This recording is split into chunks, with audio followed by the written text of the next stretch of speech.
mainit na debate tungkol sa isinusulong na online na pagdalo sa sesyon ng Senado, git ng ilang miyembro ng House Prosecution Team sa Duterte impeachment trial, dapat physically present ang senator na maging judge sa paglilitis. Ang kanilang paliwanag kung bakit sa unang balita ni Tina Panganiban Perez.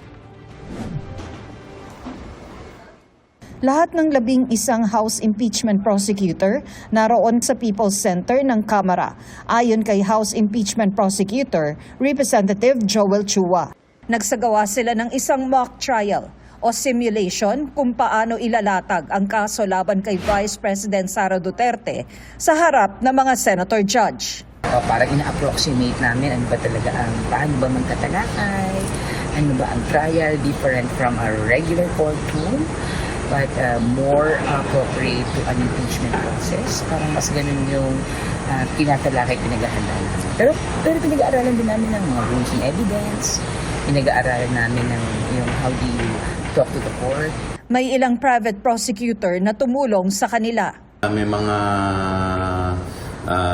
inimbita kami na pwedeng mag-assist sa amin, but mainly nandiyan dyan si Kong Shell at mga kasama niya para mag-guide kami.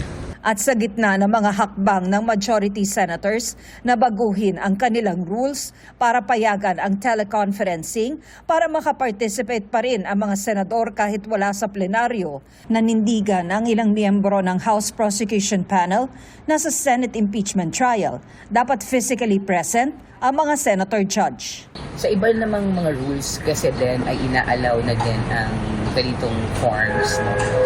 Pero ibig sabihin ng assumption ay hindi ito yung sobrang sensitibong kaso na kailangan nakikita mo yung testigo, kailangan na evaluate mo, may pagkakataon din ang judges na magtanong para sa kanilang sariling pag-unawa.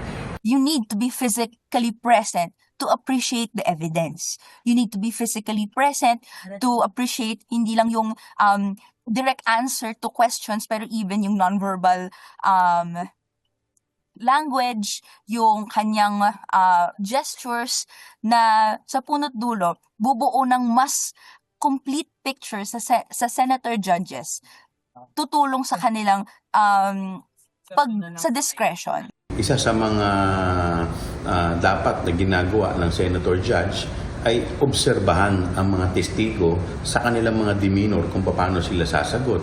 Dahil dito makikita kung sila ay ang testigo ay nagsisinungaling o hindi. Ito ang unang balita.